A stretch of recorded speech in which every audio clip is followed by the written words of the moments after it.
നരച്ചു തുടങ്ങിയപ്പോൾ അത് നരയ്ക്കട്ടെ എന്നുള്ള തീരുമാനം എടുത്തത്. ഞാൻ എൻ്റെ കുഞ്ഞിൻ്റെ കൂടെ ഒരു രണ്ട് വർഷം മുൻപായിരുന്നു എന്ന് തോന്നുന്നു.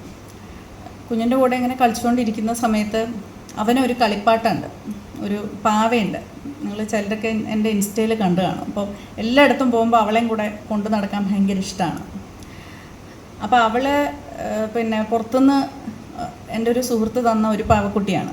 അപ്പോൾ അതുകൊണ്ട് തന്നെ അവളുടെ മുടി ബ്ലോണ്ട് ഹെയർ ആണ്. അപ്പോൾ ഇവന് ആ മുടി വലിയ ഇഷ്ടമായിരുന്നു അവളുടെ.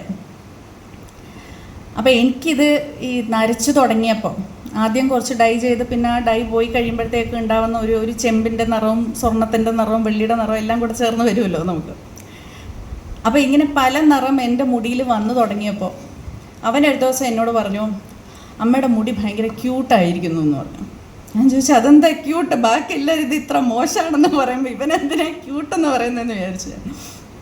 അപ്പോൾ അവൻ്റെ വ്യാഖ്യാനം, അവളുടെ പ്രണി എന്നാണ് അവളുടെ പേര്. അപ്പോൾ പ്രണീയുടെ മുടി പോലെയാണ് അമ്മയുടെ മുടി ഇപ്പോൾ.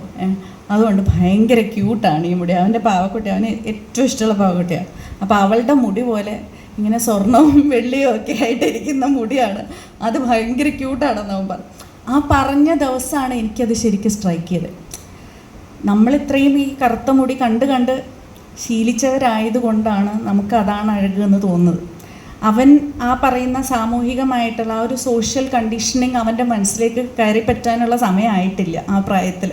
ആ സോഷ്യൽ കണ്ടീഷനിങ് വന്നിട്ടില്ലാത്തത് കൊണ്ട് അവന് കറുത്ത മുടിയിലും വെളുത്ത മുടിയിലും മഞ്ഞ മുടിയിലും സ്വർണ്ണ മുടിയിലും വെള്ളി മുടിയിലും ഒക്കെ ഒരേപോലെ അഴക് കണ്ടെത്താൻ അവന് സാധിക്കുന്നുണ്ട്. അപ്പോൾ ആ ഒരു സോഷ്യൽ കണ്ടീഷനിങ്ങിൻ്റെ പ്രശ്നം മാത്രമാണ് അതെന്ന് ശരിക്കും എനിക്ക് മനസ്സിലായത് ആ ദിവസമാണ്. അന്നാണ് ഞാൻ ഈ തീരുമാനം എടുക്കുന്നത്.